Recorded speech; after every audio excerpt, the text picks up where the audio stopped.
बिस्मिल्लाहिर्रहमानिर्रहीम। नाज़रीन व्यूवर्स, अस्सलाम वालेकुम वरहमतुल्लाहि वबरकातुहू। हेल्थ ज़िंदगी चैनल में मैं अब्दुल शफीक खान आप तमाम दोस्तों का इस्तकबाल करता हूँ और अल्लाह से आप लोगों को स्वस्थ रहने की दुआ मांगता हूँ। अल्लाह आप लोगों को खैर वाफियत से रखे।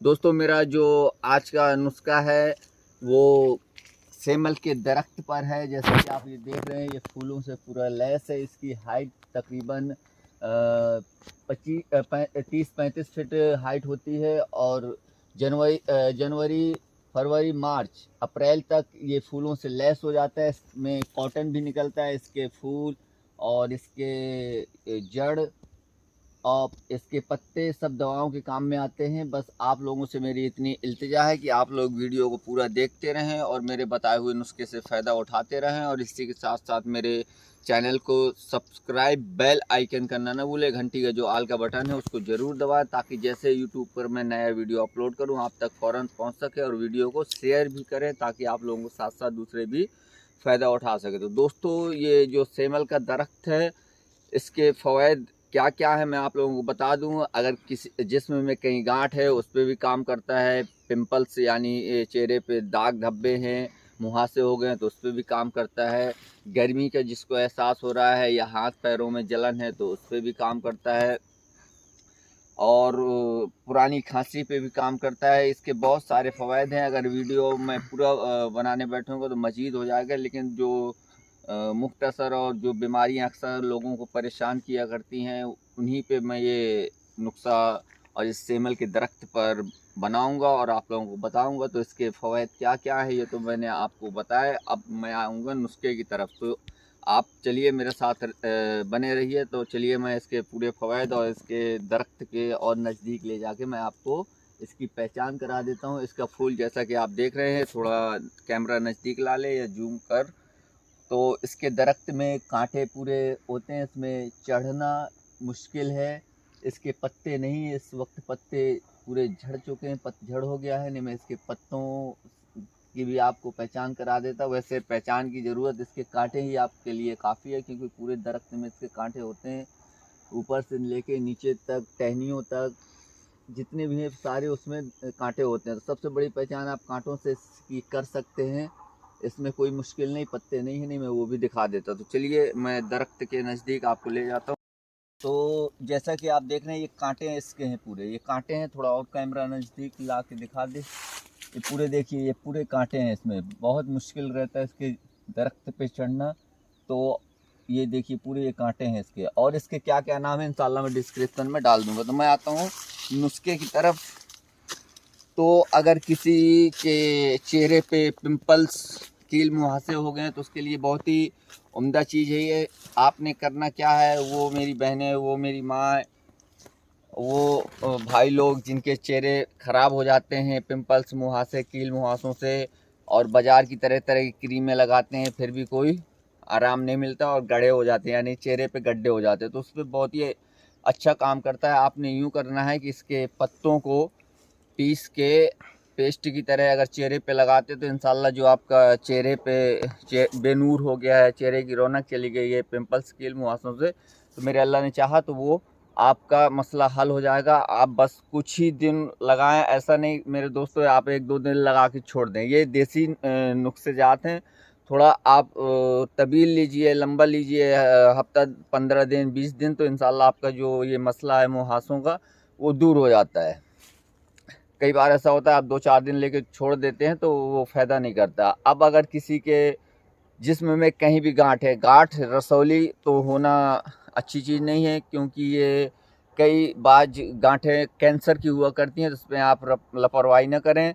अगर गांठ सॉफ्ट है तो वो फैट की गांठ रहती है, दर्द नहीं है, पेन नहीं है गांठ में, तो वो आपकी गांठ जो है कैंसर की नहीं है, फैट की गांठ है यानी चर्बी की है। तो उसमें परेशान होने की कोई ज़रूरत नहीं है।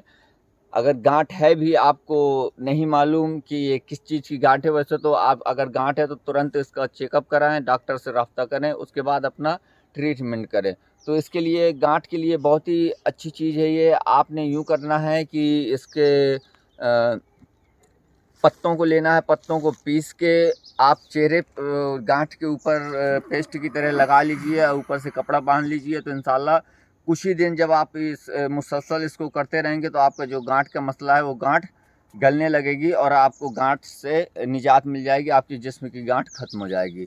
अब अगर किसी को फोड़ा फुंसी हो गया है, जख्म हो गया है, भर नहीं रहा जख्म और भर जा रहा है, फिर आपका जख्म जैसे कि तैसे हो जा रहा है, तो उसके लिए भी ये बहुत ही उम्दा बेहतरीन चीज़ है। तो आपने यूँ करना है, गांठ के लिए वो जख्मों के लिए या फोड़ा फुंसी के लिए तो उसकी छाल को निकालना है अंदर। जैसा कि मैं आप लोगों को दिखा दूं, ये जैसा दरख्त है, इसकी छाल को इसको आप निकाल दीजिए पहले। उसके बाद जो इसके अंदर छाल निकलेगी तो उसको आपने निकालना है। निकालने के बाद आपने यूँ करना है कि इसकी छाल को, जहाँ आपका फोड़ा फुंसी या जख्म है तो उसमें आपने यूँ करना है कि इसको उस जगह पे जहाँ जख्म है उसकी छाल को पत्थर में घसीए और फिर लगाइए, तो इंशाल्लाह जो आपका जख्म किसी मरहम से या किसी दवा से नहीं भर रहा तो वो भी भरने लगेगा और धीरे धीरे आपका फोड़ा फुंसी जो जख्म है वो भी ठीक हो जाएगा। आप इसको चेहरे पे भी पिंपल्स के तौर पे इसकी छाल को घस के पानी में लगा सकते हैं।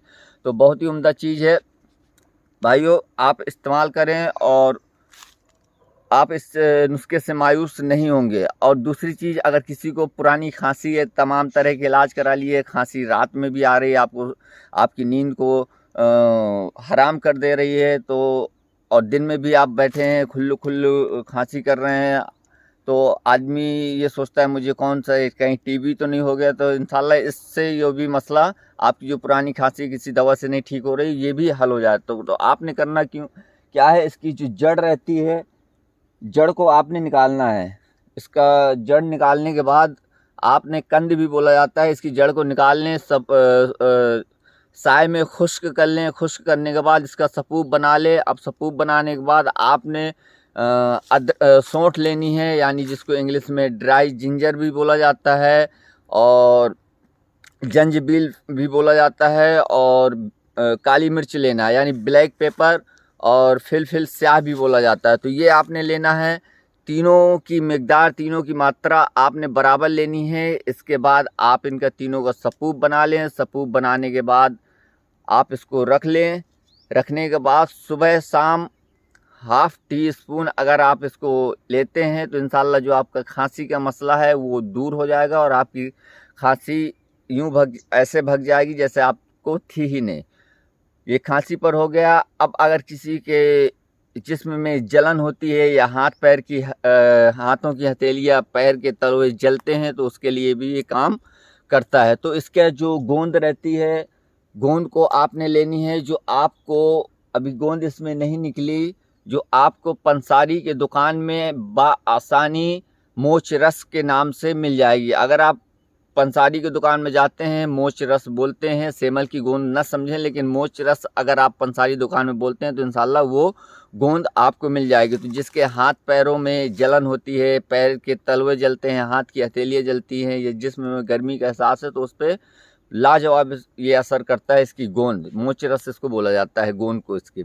तो आपने गोंद लेनी है। गोंद लेने के बाद 3 ग्राम रात में आप भिगो दीजिए और सुबह उसको खा लीजिए। तो इंशाल्लाह आपका जो ये पैरों का जलना, हाथों का जलना, जिस्म का जलना, तो ये कुछ ही दिनों में आपका मसला हल हो जाएगा। रात में भिगो दें, शाम में भिगो दें, सुबह इसको खा लें। तो ये बहुत ही उम्दा चीज़ है मेरे दोस्तों, मेरे भाइयों, आप इस्तेमाल करें। और जैसा कि मैं आपको दिखा दूं, और भी इसके बहुत सारे फ़वाद हैं। लिकोरिया में भी काम आता है इसकी सब्जी को। इसकी जैसा कि आप देख रहे हैं, ये डोडा है, इसका ऊपर का फूल के इसको सब्जी या ख़वातीन अगर बना के खाती है तो उसका लिकोरिया ठीक हो जाता है। तो ये डिफ़िकल्ट है थोड़ा, इसलिए मैं बता नहीं रहा। सब्जी कौन बनाएगा, फूल आप कहाँ से लाएंगे, इसलिए कोई मतलब नहीं है। आपको जो आसान लगे मैं वही बता दिया। तो जैसा कि आप देख रहे हैं, बहुत खूबसूरत इसका फूल है ये। तो ये देखिए, इसमें कॉटन निकलता है, बड़े काम की चीज़ है ये। तो ये सेमल पे मेरा नुस्खा हो गया। इसी के साथ मैं आप लोगों से इजाज़त लेता हूँ। अल्लाह हाफ़िज़।